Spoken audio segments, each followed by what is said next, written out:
Bonjour à toutes et à tous. Donc, je suis ergonome au sein du service de santé au travail qui s'appelle l'ALSMT, l'Association Lorraine de santé en milieu de travail, qui compte 150 collaborateurs en équipe pluridisciplinaire de proximité qui sont animés par des médecins du travail, composés d'infirmiers, d'assistantes en santé-travail et de techniciens HSE. À côté de ces équipes de proximité, il y a un pôle technique dont je fais partie, qui regroupe 8 IPRP de 5 disciplines différentes.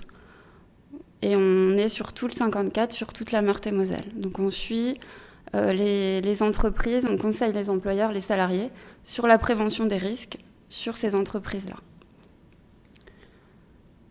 L'objet de ma présentation, ça sera de vous faire un retour d'expérience sur les 10 ans que j'ai pu faire en tant que préventeur dans ce type d'entreprise dont je vous parle là, à savoir que la majorité du tissu de la Meurthe-et-Moselle, ce sont des petites entreprises. Et les projets pour lesquels j'ai pu faire de la prévention du bruit dans les bureaux ouverts, comme vous le voyez, la majorité, c'était des effectifs assez faibles, puisque la majorité était en dessous de 20 salariés. Donc très peu de gros open space, comme on a pu le voir dans les autres présentations. On a été appelé quand même sur quelques open space pour participer en fait à la réflexion de l'implantation. Néanmoins, là, on a été heurté en fait à des notions de rentabilité financière de production de ces open space sur des centres d'appel. Et malheureusement, on n'a pas pu forcément mettre en place les actions qui étaient recommandées, la densité étant calculée pour une rentabilité financière. Donc toute la partie, on va dire, supérieure à 50 salariés, malheureusement, on n'a pas pu aller sur des notions de prévention qui nous paraissaient les plus importantes. L'origine de nos interventions en tant que préventeurs en santé-travail, souvent nous sommes appelés donc, sur la partie jaune quand les effets sont déjà ressentis par les équipes, que les collectifs de travail sont impactés par le bruit, par rapport à l'intelligibilité, la concentration.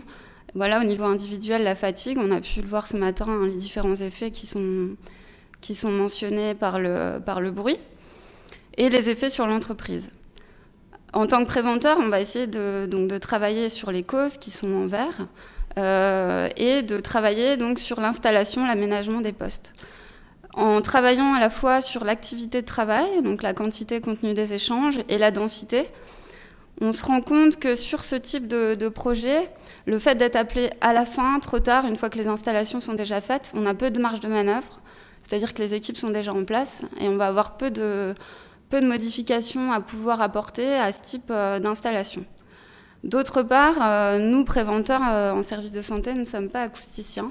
Nous n'avons pas les compétences techniques pour pouvoir faire des préconisations sur les qualités techniques du local et des équipements. Donc là, on va être heurté à des difficultés. Comme vous l'avez vu, ce sont de petites entreprises et le fait de pouvoir passer la main à des cabinets experts, ça ne va pas forcément être possible en fait. Donc là, on a quelquefois peu d'actions mises en place qui sont satisfaisantes.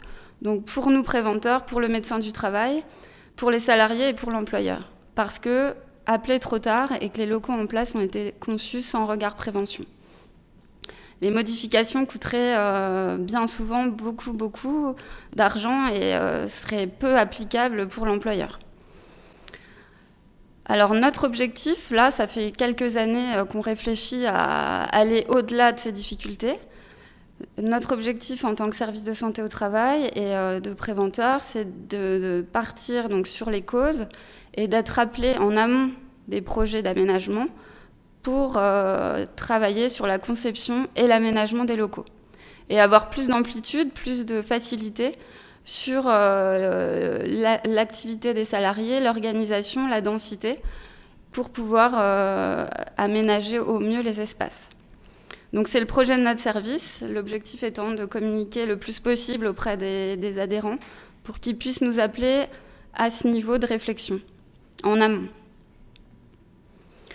Alors ici, je vais vous parler d'une illustration d'un type de projet qu'on est amené à faire dans le cadre de la conception de locaux ou de la réflexion en amont. Ici, c'est un projet qui s'est réalisé au sein d'une association de réinsertion, donc de moins de 50 salariés.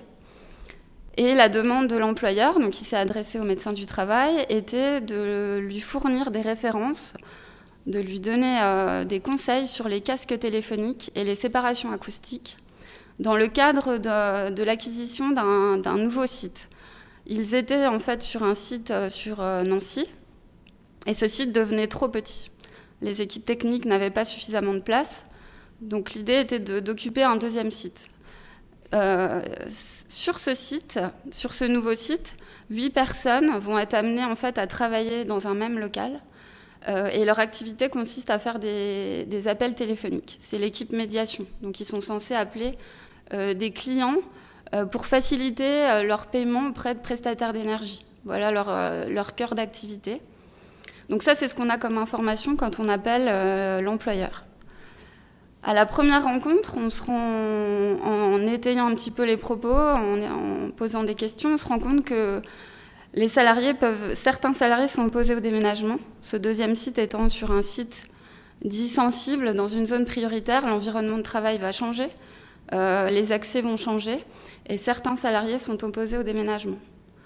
À ce moment-là du projet, je me pose la question en me disant, est-ce que j'associe ma collègue psychologue du travail pour croiser les regards et travailler sur ces résistances, justement, par rapport au déménagement. Ensuite, la visite des locaux, des nouveaux locaux et les plans que le directeur nous donne nous permet de nous rendre compte qu'il y aurait d'autres possibilités d'aménagement qui seraient envisageables. Et là, on s'ouvre en fait sur un projet beaucoup plus global en mélangeant les approches pour initier la réflexion, puisque là, ils ne sont qu'à l'étape de réflexion. Et on se dit qu'on a notre plus-value justement dans cette réflexion-là. Alors voici le plan qui est présenté par le dirigeant. C'est un plateau global qui fait 230 mètres carrés, qui est séparé en plusieurs espaces. Les parties qui ne sont pas annotées sont des salles de réunion, un bureau du responsable et des espaces communs et la cage d'escalier. Donc je ne les ai pas forcément mis en avant. Les 3 espaces qui vont nous intéresser, ça sera l'espace vert, donc l'espace d'entrée de notre projet sur le bruit, les 8 salariés médiation qui font de l'appel téléphonique, 2 salariés qui font de l'accompagnement social, donc qui sont chargés en fait de faire du recrutement et du suivi dans l'accompagnement social des personnes qui sont sur les chantiers d'insertion, de les suivre dans leur projet pour qu'ils puissent après retrouver un travail en milieu ordinaire. Et ensuite, la partie encadrement. Donc il y a 4 personnes qui sont des encadrants techniques qui sont chargés de piloter les équipes sur le terrain et qui font beaucoup d'entretien. Donc voilà la problématique de départ, le plan. En visitant ces locaux, donc la salle verte, celle dont je vous parlais, on se rend compte par rapport à ce qu'on a pu voir sur les aspects acoustiques qu'il n'y a pas de traitement acoustique dans cette pièce. C'est des locaux qui ont été construits dans les années 1950, entre 1950 et 1960, qui n'ont pas forcément été réaménagés. C'était d'anciens logements qui ont été transformés en locaux d'entreprise. Donc le local est en forme de couloir, il n'y a pas de plafond acoustique, le sol et les murs sont rigides et il y a des ouvertures vitrées des 2 côtés. Je vous ai mis une photo en fait des 2 côtés de part et d'autre du local. Et il n'y a pas de cloison de séparation. Donc il n'y a aucun traitement acoustique, c'est une association qui a peu de moyens. Donc là il y a 2 alternatives qui peuvent être envisagées. La première alternative serait de se dire on va proposer une démarche basée sur un traitement acoustique du local. Typiquement, par rapport au local et à la densité envisagée, il y a 8 personnes dans 57 mètres carrés, ce qui fait 7 mètres carrés par personne. On l'a vu par les différentes interventions précédentes qu'en dessous de 7 mètres carrés par personne, on se rend compte que c'est peu améliorable, entre guillemets, sur le confort acoustique. Service de santé, comme je vous l'ai dit, on n'a pas de compétences en acoustique, donc on ne pourra pas aider. Et l'association ne pourra pas aller vers des cabinets experts en acoustique, faute de moyens. Donc la deuxième démarche, la deuxième alternative va être de réfléchir sur une implantation différente, de travailler sur l'organisation du travail et l'activité. Donc c'est cette démarche qui a été retenue par l'employeur.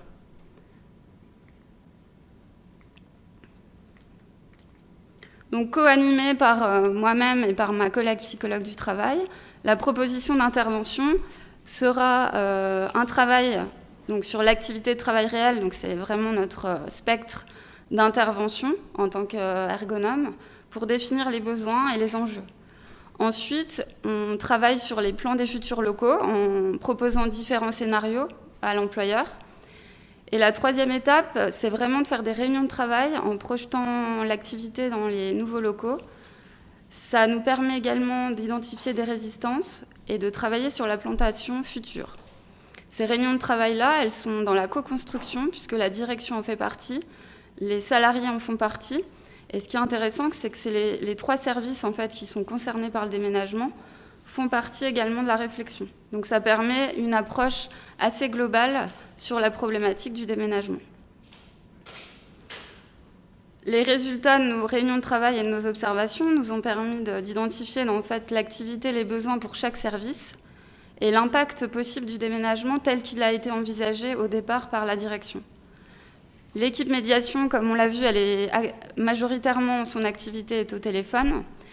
Et les salariés peu expérimentés ont un besoin d'échange avec des salariés expérimentés. Il y a une notion en fait, de tutorat qui se fait. Donc, dans les espaces, dans les anciens locaux, ils sont dans 3 espaces différents où il y a en fait un salarié expérimenté qui est en lien avec les peu expérimentés pour cet échange-là. Donc l'impact, on l'a tous deviné, hein, c'est que le niveau sonore sera élevé et que la densité par personne de 7 mètres carrés ne correspondra pas aux standards en termes de confort acoustique. L'équipe accompagnement social, elle, travaille majoritairement en lien avec l'équipe de direction qui va rester dans les anciens locaux pour des validations de documents et des temps d'échange, justement par rapport au recrutement des salariés sur les chantiers d'insertion.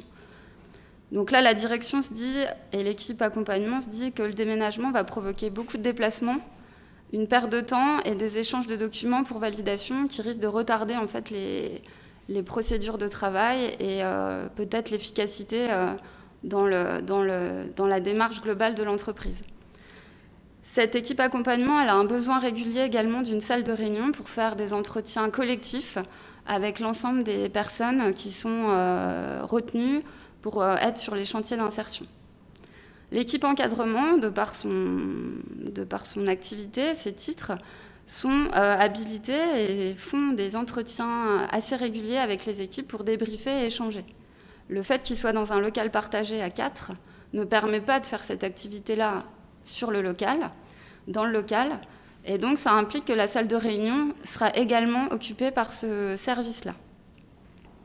Donc on voit des points de blocage importants entre l'activité d'accompagnement et l'activité d'encadrement, notamment par rapport à l'occupation de la salle de réunion. Au travers de plusieurs réunions de travail, de différents plans, de scénarios qui ont été proposés et qu'on a pu faire vraiment ensemble au travers des réunions avec l'équipe et la direction, voici le plan qui a été réactualisé.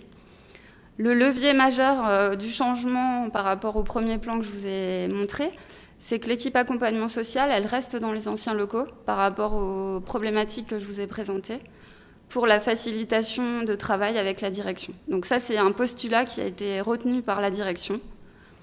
Le fait que l'équipe d'accompagnement n'intègre pas les nouveaux locaux permet d'occuper l'espace différemment. Et la grande pièce, en fait, qui était au départ tout le pan gauche, la partie en couloir, entre guillemets, sur la médiation, sera occupée différemment en créant des cloisons. Et ça nous permet de dissocier les 8 médiateurs en 2 espaces différents, ce qui correspond à leur pratique ancienne. À l'époque, ils étaient à 3, et là, ils seront sur 2 espaces, avec un expérimenté par espace, comme on l'a vu, pour faciliter les échanges. Il y aura donc moins de pollution sonore, Et le fait que le nouveau site ne permette pas d'accueillir du public va entraîner que les médiateurs iront faire des permanences à l'extérieur, à la rencontre des bénéficiaires, ce qui fait que de façon simultanée, dans chaque espace médiation, il y aura 3 salariés. Donc on arrive à une estimation du confort acoustique qui sera amélioré par rapport à ce qui était envisagé auparavant. Les encadrants techniques ont également eu une amélioration dans le sens où on a pu leur prévoir un bureau individuel chacun. Et donc, bien sûr, limiter aussi la gêne sonore pour eux, tout en conservant la salle de réunion pour les réunions d'équipe qui sont animées par le responsable de la structure. Voilà. La conclusion de ce projet et des projets qu'on est amené à mener donc, au niveau de la réflexion, de la conception des locaux, étant donné que les marges de manœuvre sont importantes, que les locaux ne sont pas figés, que les locaux ne sont pas encore aménagés, les équipes ne sont pas en place, le préventeur est appelé au bon moment et ça nous permet vraiment d'agir sur des choix, de donner des pistes, des scénarios différents à la direction et aux salariés pour qu'ils puissent s'imaginer le travail futur et anticiper et agir différemment si besoin est. Le fait que ce projet soit participatif avec l'ensemble des services concernés, vous l'avez vu, a permis en fait de dégager de l'espace et d'envisager différemment les choses. À ce stade du projet, en tant que préventeur en service de santé au travail, on se rend compte qu'on a un besoin faible de connaissances en acoustique et que l'aide de la documentation technique nous nourrit, nous permet en fait la documentation technique de l'INRS nous nourrit et nous permet en fait d'opter pour tel ou tel scénario sans avoir de compétences techniques, acoustiques pointues comme on a pu le voir dans d'autres présentations de ce matin.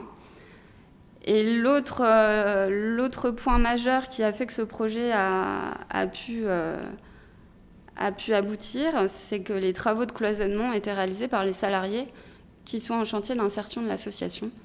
Donc là, pour l'association, c'était réalisable. Pour conclure, on a fait un suivi de ces actions. Donc les travaux ont bien été mis en place, les cloisonnements ont été réalisés. L'équipe, on y est retourné au bout de 2 mois pour voir comment ça se passait. Et les équipes sont assez satisfaites.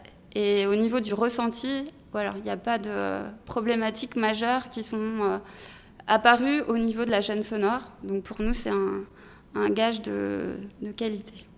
Cette démarche globale, holistique, comme on l'a vu, participative, c'est vraiment quelque chose d'important sur la prévention. J'ai fait une grosse bulle activité, comme vous le voyez, par rapport aux qualités du local et des équipements et de la surface, parce qu'on a vraiment travaillé sur ça avec ma collègue psychologue du travail pour déterminer les enjeux. Et cette démarche-là, elle a permis l'accompagnement du changement. Je vous parlais de résistance par rapport au déménagement. Les réunions de travail ont aussi permis de débloquer certaines choses et de mettre en place des actions concrètes que je ne détaillerai pas là aujourd'hui parce que je n'ai pas le temps. Mais ça mériterait peut-être une autre présentation sur ce qu'on a pu travailler également sur la partie résistance. Voilà, je vous remercie. C'est nous qui vous remercions, Aline Perny. On a déjà compris que vous aviez envie de revenir. Eh bien, vous serez à nouveau invité pour une prochaine présentation. Merci en tout cas pour le partage de cette expérience très, très concrète dont on repère aussi la complexité, parfois même la difficulté, mais aussi l'efficacité, puisque vous-même vous annoncez la bonne nouvelle du résultat qu'on enregistre, sans doute parce que vous avez su poser l'œil sur la pluralité des paramètres qui le nécessitaient. Il nous reste quelques petites minutes ensemble. Si vous êtes d'accord, je vous livre 2-3 questionnements aussi. Il y a eu pas mal d'échanges encore sur notre chat. Par exemple, combien de temps pour gérer un tel projet entre l'aménagement, la participation des équipes, les travaux bien sûr, le déménagement et puis peut-être aussi les vérifications. C'est une phase de combien ? Entre le premier appel que j'ai détaillé et le suivi, on est à 6 mois. 6 mois de délai. avec différentes interventions de notre part, où on les laisse aussi travailler de leur côté. Et puis des phases d'accélération, des moments où on pose un peu les choses. Est-ce que cet aménagement a fait l'objet d'une ingénierie sociale en lien avec le CSE et puis bien sûr la CSSCT, la commission? Alors certains salariés faisaient partie de l'équipe, des équipes concernées. Donc c'est intégré. Voilà, c'était intégré de fait dans la démarche. Puis j'ai une question peut-être un peu plus générique, si vous me permettez. Est-ce que vous sentez au fil des années une plus forte prise de conscience, une préoccupation pour le bruit de la part des dirigeants dans leurs organisations? Alors oui, parce qu'on est de plus en plus appelés... Je vous sens hésiter. Alors oui et non, parce qu'on est de plus en plus appelés avant. Il y a 10 ans, j'étais vraiment appelée quand les salariés étaient vraiment souffrants du bruit dans les open space. Et là, on est de plus en plus appelés en amont, par aussi le relais des médecins du travail qui suivent tous les salariés donc, du 54 et qui sont conseillers de l'employeur. Donc c'est eux aussi qui vont pouvoir donner les informations qu'il faut au bon moment quand ils sont informés d'un projet, par exemple, de déménagement et inculquer une démarche de prévention globale. Donc ça, c'est important aussi que en fait, les employeurs, les salariés soient au courant qu'on peut les aider. Donc plus on va le faire et plus ils seront sensibilisés en fait. Donc peut-être que dans 10 ans, je vous répondrai oui. Mais pour l'instant, c'est en train de se mettre en place. C'est un processus en cours et je pense que, comme on l'évoquait un petit peu ce matin, c'est cette mise en relation qui est le plus difficile, c'est ce contact direct pour avoir l'oreille attentive aussi de la part des dirigeants et des acteurs de l'entreprise qui sont aussi pris par plein d'autres phénomènes. C'est peut-être ça, c'est là l'enjeu peut-être de votre rôle. C'est ça.